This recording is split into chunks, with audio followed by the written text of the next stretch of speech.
Let's unbox the Deltec 20 watt UV steriliser.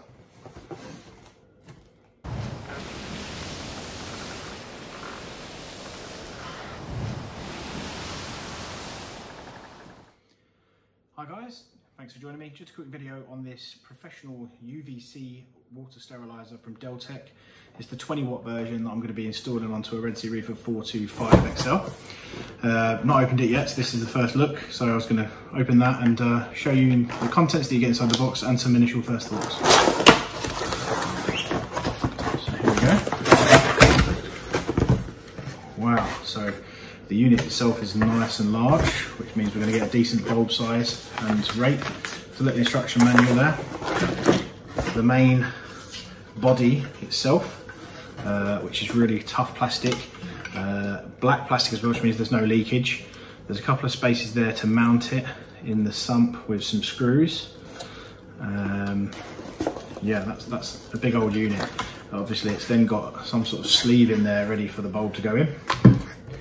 We have a bunch of fittings and O-rings which will obviously go onto each side of this, which have barb adjusters on them, so you can attach some pipes. I'll have to just measure that, so I'll make sure I get the right pipe. I'm going to be using like an Eheim 1000 pump that I can control slightly to do this. Then we've got a very long cable, which is all one cable, which is the plug that goes into the end of the lamp. It's got the Deltec power supply with a red light on it as well, which could be mounted as well, so you can see it better. And then the socket at the end, which has a UK adapter because we are in the UK. So the last thing is obviously the bulb itself. Let's move this out of the way. Move the unit there. We'll have a look at the bulb. Try not to smash it on our first go. It's well protected by tape, that's for sure.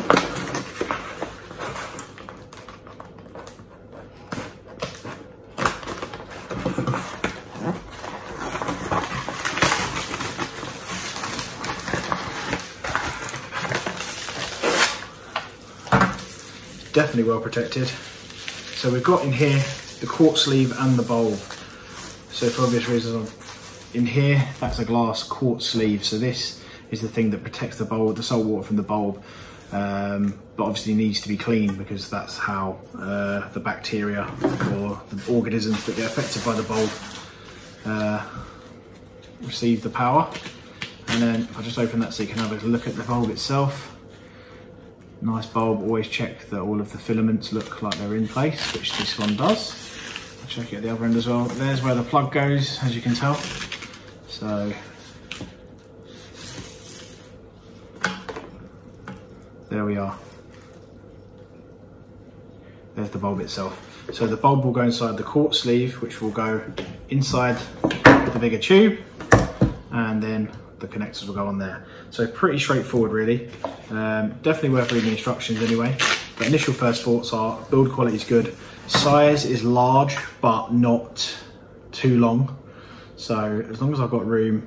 The theory behind these is not to ever install them completely horizontally, because any loss of pressure in there will mean that there's a air gap, and we really don't want the light bulb having an air gap with no water over it, because that could end up with overheating or cracking. So the ideal, I believe, is to have them vertically installed, or at worst 45 degrees. I'm probably going to end up having to do 45 degrees with the sump space that I've got. But if you can do it at 45 degrees, it means the whole thing will fill over the bulb and you should be okay. So there's a few tips for you. If you've got any questions, please pop them down in the comment section. Please like the video if it was useful to you, and feel free to subscribe and check out my other videos. Thanks very much.